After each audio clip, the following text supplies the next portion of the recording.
নমস্কার, আমি অ্যাস্ট্রোলজার শ্রীদীপ শাস্ত্রী।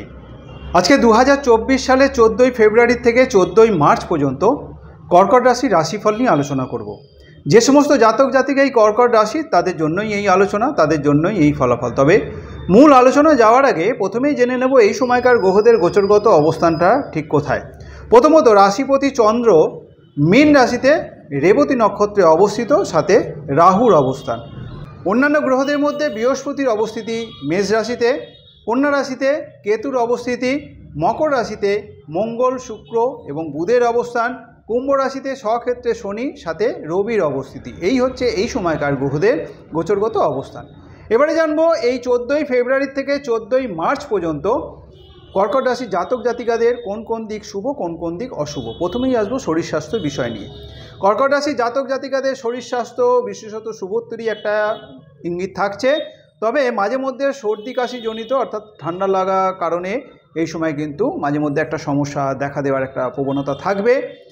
গ্রহগত অশুভ অবস্থানের পরিপ্রেক্ষিতে এই সময়ে কোনো রকম চোট আঘাত লাগারও একটা সম্ভাবনা থাকছে। সুতরাং চলাফেরায় বিশেষভাবে সাবধানতার মধ্যে দিয়ে থাকতে হচ্ছে।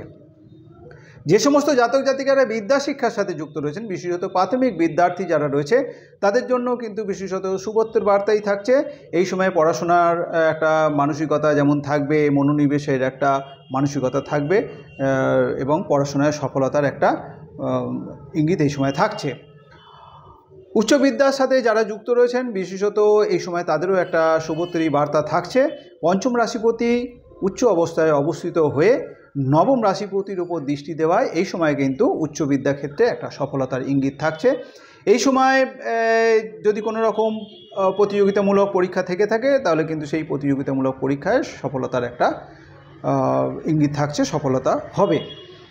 এই সময় বেশ কিছু ভালো পড়াশোনার জন্য বেশ কিছু ভালো যোগাযোগও আশা করা যায় এবং পড়াশোনার ক্ষেত্রে পড়াশোনার জন্য যদি দূরে কোথাও যাওয়ার পরিকল্পনা থাকে, সেক্ষেত্রেও কিন্তু সেই স্বপ্ন বাস্তবায়িত হতে চলেছে এই সময় উচ্চ বিদ্যার্থী যারা রয়েছে তাদের জন্য। উপার্জন ভাগ্য বিশেষত শুভ কর্কট রাশি জাতক জাতিকাদের। আয় রাশিপতি এবং কর্মরাশিপতি একত্রে অবস্থিত হয়ে রাশিতে দৃষ্টি দেওয়ায় উপার্জনের ক্ষেত্রে একটা ধারাবাহিকতা এই সময় বজায় থাকবে। যথেষ্ট পরিমাণে উপার্জনের আশা করা যায়। তবে ধনরাশিপতি অষ্টম রাশিতে, অষ্টম রাশিপতির সাথে অবস্থানের কারণে এখানে মাঝে মধ্যে কিন্তু এমন পরিস্থিতির মুখে পড়তে হবে যে বেশ কিছু অর্থ ক্ষতি হওয়ার সম্ভাবনা থাকবে। সেদিকে বিশেষভাবে কর্কট রাশির জাতক জাতিকাদের নজর রেখে চলতে হচ্ছে। সঞ্চয়ের ক্ষেত্রেও কিন্তু এখানে একটা বাধা দেখা দেওয়ার সম্ভাবনা থাকছে। একটু একটু করে সঞ্চয় করার একটা মানসিকতা রাখতে হচ্ছে। অল্প সময়ের মধ্যে অর্থ বেরিয়ে যাওয়ার কিন্তু একটা প্রবণতা থাকবে। সুতরাং উপার্জনের ক্ষেত্রে একটা ধারাবাহিকতা বজায় থাকলেও অন্য কোনো কারণবশত আর্থিক ক্ষতি কিংবা অর্থ বেরিয়ে যাওয়ার একটা প্রবণতা থাকবে কর্কট রাশির জাতক জাতিকাদের। সেদিক থেকে সঞ্চয়ের দিকে একটু মনোযোগ দিতে হবে। যে সমস্ত জাতক জাতিকারা চাকরিজীবী, তাদের জন্য কিন্তু এই সময়টা শুভত্বের বার্তাই থাকছে। কর্মরাশিপতি সপ্তম রাশিতে উচ্চস্থ অবস্থায় এবং ভাগ্য রাশিপতি কর্মরাশিতে অবস্থিত হয়। কর্মক্ষেত্রে নিজ পরিশ্রম এবং কর্মগুণে প্রশংসিত হওয়ার একটা সম্ভাবনা থাকছে।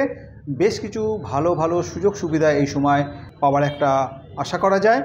যে সমস্ত চাকরিজীবীরা নতুন কোনো ভালো চাকরির সন্ধানে রয়েছেন, তাদের জন্য কিন্তু এই সময় একটা শুভত্বের বার্তাই থাকছে। নতুন ভালো কোনো চাকরি লাভের একটা সম্ভাবনা থাকছে। তবে কর্মস্থানে একাধিক পাপ গ্রহের দৃষ্টির কারণে সহকর্মী দ্বারা কোনো রকমভাবে যাতে ক্ষতিগ্রস্ত হতে না হয়, সেদিকে বিশেষভাবে নজর রেখে চলতে হচ্ছে। একটা উদ্বিগ্নতার মধ্যে থেকে কিন্তু এই সময় চলতে হবে। তবে যেহেতু ভাগ্য রাশিপতি বৃহস্পতি কর্মরাশিতে অবস্থিত থাকছে, সেই সময় কিন্তু খুব একটা খারাপ পরিস্থিতির সম্মুখীন না হওয়ারই সম্ভাবনা থাকছে। যে সমস্ত শিক্ষিত বেকার যুবক যুবতী রয়েছে, যারা দীর্ঘদিন ধরে চাকরির জন্য চেষ্টা করছেন, তাদের জন্য কিন্তু এই সময়টা একটা শুভবার্তাই থাকছে, অর্থাৎ ভালো চাকরি লাভের একটা সম্ভাবনা থাকছে।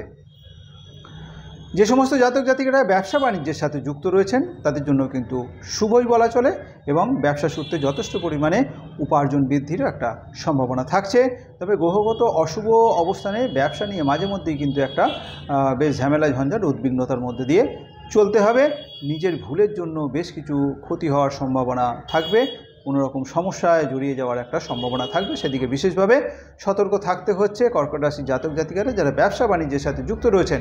কোনো রকম হঠকারিতার থেকে বিশেষভাবে সতর্ক থাকতে হচ্ছে, নতুবা কিন্তু ব্যবসার ক্ষেত্রে আর্থিক ক্ষতি হওয়ার একটা সম্ভাবনা। যারা দাম্পত্য জীবনযাপনের সাথে যুক্ত রয়েছেন এই সময় ঝামেলা ঝঞ্ঝাট একটা দেখা দেবে পারিবারিক ক্ষেত্রে। অতিরিক্ত সন্দেহ প্রবণতার জন্য এই সময় কিন্তু স্বামী স্ত্রীর মধ্যে নিজেদের মধ্যে একটা ভুল বোঝাবুঝি সৃষ্টি হবে, যা কিন্তু পারিবারিক শান্তি বিঘ্নিত হওয়ার সম্ভাবনা থাকবে। পারিবারিক সুখ শান্তি যাতে বজায় থাকে সেদিকে বিশেষভাবে নজর রেখে চলতে হচ্ছে। পারিবারিক সুখ শান্তি যাতে কোনো রকমভাবে নষ্ট না হয় নজর রাখতে হচ্ছে। সন্তানের কারণে এই সময়ে ভালো কিছু সংবাদ আশা করা যায়।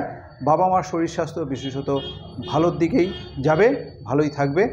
যারা সম্পর্কের সাথে যুক্ত রয়েছেন অর্থাৎ যারা প্রেমিক প্রেমিকা তাদের জন্য এই সময় শুভত্বের বার্তা থাকছে, অর্থাৎ সম্পর্ক আরও মজবুত হবে, আরও দৃঢ় বন্ধনে আবদ্ধ হবে। যারা অবিবাহিত দীর্ঘদিন ধরে বিবাহের জন্য চেষ্টা করছেন তাদের এই সময়টা কখনো ভালো, যোগাযোগের ক্ষেত্রে কখনো ভালো, কখনো আবার মন্দ অবস্থায় চলতে হবে, অর্থাৎ ভালো মন্দ মিশিয়েই যোগাযোগের জায়গাটা থাকছে। যারা অন্যান্য পেশাতে যুক্ত রয়েছেন তাদের এই সময়ে যোগাযোগ বৃদ্ধির সাথে সাথে আর্থিক উন্নতি আশা করা যায়। যারা শিল্পী কলাকুশলী তাদের জন্য কিন্তু আর্থিক উন্নতি, যোগাযোগ বৃদ্ধি এবং সুনাম প্রাপ্তির একটা সম্ভাবনা থাকছে। কর্কট রাশি জাতক জাতিকারা যারা পুনর্বসু নক্ষত্রে জন্মগ্রহণ করেছেন তাদের জন্য ফেব্রুয়ারি মাসের 16 তারিখ, 22 তারিখ, 25 তারিখ এবং মার্চ মাসের 2 তারিখ, 7 তারিখ এবং 14 তারিখ শুভ। যাদের জন্ম নক্ষত্র পুষ্যা তাদের জন্য ফেব্রুয়ারি মাসের 17 তারিখ, 21 তারিখ এবং 26 তারিখ, মার্চ মাসের 3 তারিখ, 8 তারিখ, 13 তারিখ শুভ। যাদের জন্ম নক্ষত্র অশ্লেষা তাদের জন্য ফেব্রুয়ারি মাসের 14 তারিখ, 18 তারিখ, 27 তারিখ এবং মার্চ মাসের 1 তারিখ, 5 তারিখ, 9 তারিখ শুভ। শুভ দিক হিসেবে উত্তর পশ্চিম দিক অর্থাৎ বায়ুকোণ আপনাদের জন্য শুভ। শুভ রং হিসেবে সাদা রং, লাল রং এবং হলুদ রং আপনাদের জন্য শুভ। এবং শুভ বার হিসেবে সোমবার, মঙ্গলবার, বৃহস্পতিবার। যে কোনো শুভ কাজের জন্য এই সাদা রং, লাল রং অথবা হলুদ রঙের পোশাককে যদি বিশেষভাবে ব্যবহার করা হয় এবং তার সাথে সাথে সোমবার, মঙ্গলবার এবং বৃহস্পতিবারটাকে যদি ব্যবহার করা হয় তাহলে শুভ ফল লাভেরই একটা সম্ভাবনা থাকবে। আমার এই যে আলোচনা, এই আলোচনাটা বিশেষত এই সময়কার গ্রহদের গোচরগত অবস্থানের পরিপ্রেক্ষিতেই আলোচনা। কর্কট রাশি জাতক জাতিকাদের ব্যক্তিগত জন্মরাশিচক্রে গ্রহদের অবস্থান যদি শুভ অবস্থায় থাকে এবং বর্তমান গ্রহদের দশা অন্তর্দশার ফলাফল যদি শুভত্বের দিকে ইঙ্গিত দেয় তাহলে শুভ ফলের পরিমাণ বেশি হবে।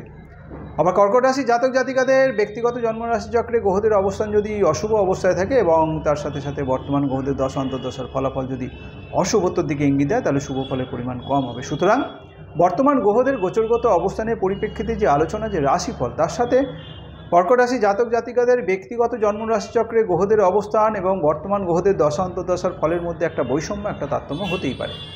আমার এই আলোচনা যদি আপনার কাছে গ্রহণযোগ্য মনে হয় অবশ্যই লাইক এবং শেয়ার আশা করব।